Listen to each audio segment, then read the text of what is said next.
పెట్టా అంత. కానీ ఈ సోషల్ మీడియాలో ఇంత నాకు యాంటీ సోషల్ ఎలిమెంట్ అనేలాగా మీకు మరణ ముద్ర, మీకు రిలేటివ్స్ కావచ్చు, నీ ఫ్రెండ్ సర్కిల్ కావచ్చు, ఏం లేదా మీకు వచ్చే కాల్స్ కానీ ఇది కానీ మీకు ఏం ఎఫెక్ట్ అనిపిస్తలేదా? డిప్రెషన్ అనిపిస్తలేదా? బాధ అనిపిస్తలేదా? కోపం అనిపిస్తలేదా? కోపం వస్తుంది మ్యామ్. కోపం వచ్చే నేను ఆ రోజు చెప్పు కూడా ఇసిరాను. నేను శేఖర్ వర్ష పైన మాట మాటకి ఏదో అన్నాడు మ్యామ్, ముక్కు పచ్చని ఆరని పసి బిడ్డ నోట్లో నేను పాలు పోసానంటే బాగుంటుంది, ముక్కు డ్రగ్స్ పోసి థమ్స్అప్ పోసానని అంటున్నాడు. ఒకసారి మీరు ప్రీతి కాల్, వాళ్ళ మమ్మీ కాల్ కూడా ప్లే చేయండి. వాళ్ళ మమ్మీ చాలా నీట్గా చెప్తారు అందులో. అదొక తనతో మాట్లాడింది, మస్తాన్ సాయితో మాట్లాడిన వాళ్ళ లైఫ్, వాళ్ళ ఆమె పెళ్ళి, వాళ్ళు ఎట్లా బిహేవ్ చేసేవాళ్ళు, అదంతా ఉంది. కానీ వీటన్నిటికంటే కూడా మీదే ఎక్కువ, అంటే మీరు అరవటము అంటే అవన్నీ కొంచెం సాఫ్ట్ కార్నర్లో వెళ్తాయి. అన్నీ ఉన్నాయి, ప్రూఫ్స్ అన్నీ కూడా మార్కెట్లో లభ్యంగా ఉన్నాయి. కాకపోతే ఏంటంటే మీ వాయిస్, మీ క్యారెక్టరు, మీ డ్రగ్సే ఫోకస్ అవుతుంది. అవును, ఎందుకంటే లావణ్య ఒక్కతే తప్పు చేసింది, లావణ్య ఒక్కతే. ఎందుకు మరి మీరు ఒక్కరు కూడా సపోర్టర్ వస్తలేరు ఎందుకు? మీడియా ముందుకు వచ్చి లేదు లావణ్య ఇది కాదు, లావణ్య ఏంటో మాకు తెలుసు, ఈ అమ్మాయిని కార్నర్ చేసి కావాలని ఇరికిస్తున్నారు అనేసి మీకు సపోర్ట్ వస్తలేదు. మరి మీరు రెడీ చేసుకోవడం మీకు చేత కావట్లేదా? లేదు, సపోర్ట్ రావడానికి రాకపోవడానికి భయపడుతున్నారా? సపోర్ట్ రాకపోవడానికి మెయిన్ కారణం నేను ఎవరో జనాలకి తెలియదు మ్యామ్. రాజ్ తరుణ్ 10 సంవత్సరాల నుంచి ఉన్నాడు. ఎవరైనా తను చూస్తే ఏదో పెద్ద స్టార్ హీరో లాగా అనిపించకపోయినా, లేదా హీరో అలా స్టార్ హీరో ఏం కాదులేండి, కానీ అదే పక్కింటి కుర్రాయి లాంటి హీరో లాగా అనిపించకపోయినా పక్కింటి కుర్రాయి అబ్బాయి లాగా అనిపిస్తాడు. సో కానీ మీతో ఎవరు క్లోజ్గా మాట్లాడాలన్నా, మీతో ఎవరైనా సపోర్ట్కు రావాలన్నా మీరు ఒకరోజు బాగానే ఉంటారు, కానీ రెండో రోజు ఎదుటి వాళ్ళ ఫోన్లు తీసుకొని వాళ్ళ వీక్ పాయింట్లు పట్టుకొని, అందువల్ల మీకు దూరంగా భయంగా ఉంటున్నారు. మీకోసం ఎవరైనా సపోర్ట్గా రావాలనుకున్నా లేదు లేదు. మరి అలా అంటే ఇప్పుడు ఎంతమంది ఫోన్లు తీసుకోవాలి నేను? ఎంతమంది ఫోన్ డివైజెస్ ఉండాలి నా దగ్గర? ఒక ఉదయ్దే ఉంది నా దగ్గర. ఉదయ్ అనే అతను 50,000 డబ్బులు తీసుకొని అప్పుగా పెట్టిన ఫోన్, అది నా దగ్గర కూడా కాదు, నా ఫ్రెండ్ దగ్గర తీసుకున్నాడు. నా ఫ్రెండ్ అది నీ దగ్గరే ఉండనీలే, ఇచ్చినప్పుడు నువ్వు తీసుకొని నువ్వు ఇచ్చేసే అని నా దగ్గర పెట్టాడు ఆ ఫోన్. నా దగ్గర ఆ ఫోన్ 9 నెలల నుంచి ఉంది. నేను అప్లోడ్ చేస్తే మరి 9 నెలల నుంచి చేయాలి కదా. ఇప్పుడు నా 9 నెలల నుంచి ఆ అబ్బాయి డబ్బులు ఇచ్చేసే ఫోన్ తీసుకోవచ్చు కదా. ఇప్పుడు ఈ రోజున ఎందుకు బయటకు వచ్చాడు? సోషల్ మీడియాలో ఏ ఇష్యూ అయినా ఓ 2 రోజులు 3 రోజులు, మహా అయితే గట్టిగా 5 రోజులు, కానీ మీది మాత్రం ఏ రోజుకు ఆ రోజు ఫ్రెష్గా కనపడుతుంది కదా. చివరిగా ఒక ప్రశ్న అడుగుతా, ఆ విల్లాలో మిమ్మల్ని బయటికి పంపించాలనే చర్య జరుగుతుంది అనేది నాకు కొత్తగా మళ్ళీ అడ్వకేట్లు బయటకు వస్తూ కూడా మాట్లాడుతున్నారు.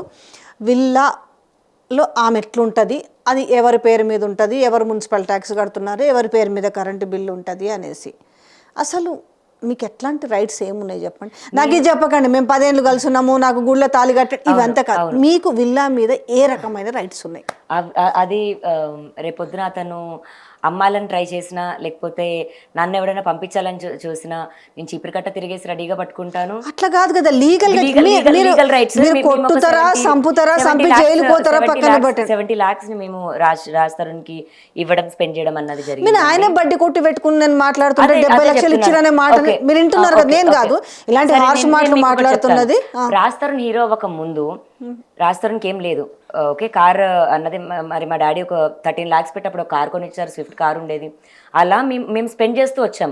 ఒకేసారి ఇదిగో నా తీసుకో 70 లక్షలు అని ఇవ్వకపోయినా, డబ్బులు లేని టైంలో, కోవిడ్ టైంలో డబ్బులు ఎవరు ఇవ్వలేదు. 70 లక్షలు ప్రూఫ్ ఉన్న అమౌంటే 70 లక్షలు అండి.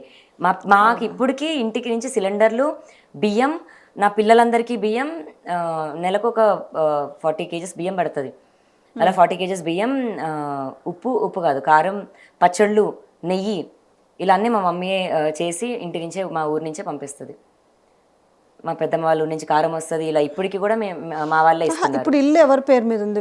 రాజ్ తరుణ్ పేరు మీద ఉందా, లావణ్య పేరు మీద? రాజ్ తరుణ్ విత్ లావణ్య పేరు మీద కలిసి ఉందా? సరే, మీకు ఇంకా కొంచెం క్లారిటీగా చెప్తా. ఆ ఇల్లు కొన్నప్పుడు ఒక ప్రొడ్యూసర్ దగ్గర 3 సినిమాలకి అసలు ఇప్పుడు 90 lakhs. ఏ ఇయర్లో కొన్నారు? 2017-18లో. 17 or 18లో. ఓకే.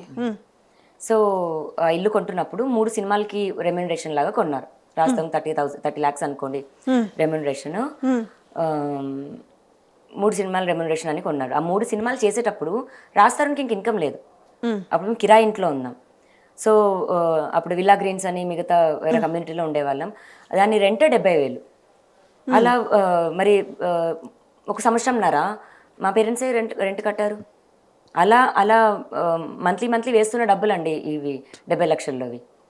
మరి ఏమంటారు దీన్ని, ఇంటీరియర్ అప్పుడు ఒక 10-15 లక్షలు ఇచ్చారు. అలా పేమెంట్ మాది కూడా భాగం ఉంది. కానీ ఆ పేమెంట్ ఓకే, అప్పుగా తీసుకున్నట్టుగానో దేనికో ప్రూఫ్ ఉంది. కానీ ఇల్లు అయితే జనరల్ గా మీరు విల్లా గురించి మాట్లాడితే ఇప్పుడు ప్రూఫ్, ఇప్పుడు మొగుడు పిల్లలు సంసారం చేసుకుంటారు, మొగుడు పిల్లలు అనే మాట లేదు ఇప్పుడు ఈడ. ఎవరు చెప్పారండి? అన్న వచ్చి నా ముందు నుంచి చెప్పారు. ఇప్పుడు రేపు సిటీ సివిల్ కోర్టు ఉంటుంది, కోర్టు ద్వారా వెకేట్ చేయించమని అంటారు ఎవరైతే ఓనర్స్ ఉంటారో. ఎందుకనంటే గతంలో నేను కవరేజ్ చేసిన ఒక కేసు చెప్తా. లక్ష్మీ పార్వతి అనే ఇంట్లో మిగతా కేసులు నాకు వద్దండి, ఎగ్జాంపుల్ గా కూడా నాకు వద్దు. ఇప్పుడు లావణ్య ఇల్లు ఎట్లా అవుతుంది? మీరు 11 ఏళ్ల నుంచి, 2 years కదా కొని కూడా, చాలా క్లియర్ గా 5 years అనుకుంటా. మేము షిఫ్ట్ అయింది 3 years అవుతుంది. మేము షిఫ్ట్ అయ్యి ఓకే 3 years షిఫ్ట్ అయ్యి 3 years అవుతుంది ఆ కొత్త ఇంట్లోకి. దానికి ముందు ఆ కోర్టులో అతను కేసేసి అతని పేరు మీద ఉంది కాబట్టి అతని కిందకే వస్తుందమ్మా అని అంటే, అతని జీవితంలో మనిషిని నేను ఉన్నాను, 11 ఏళ్ళు కలిసి ఉన్నాము, ఓకే నీకు 70 లక్షలు పెట్టాడు కదా, ఆ 70 లక్షలు ఇప్పించేస్తాము, నువ్వు వెళ్ళిపోమ్మా అని అంటే, ఆ ఇల్లు అప్పుడు కొన్నప్పుడు 90 లక్షలు అవ్వచ్చు, ఇప్పుడు ఒక రేటు. మరి 70 లక్షలకి కూడా సేమ్ వాల్యూ కట్టించాలి కదా మ్యామ్. మావి కూడా డబ్బులే, నాది 10 ఏళ్ళ జీవితం వెనక్కి ఇవ్వాలి కదా, నాది కూడా జీవితమే.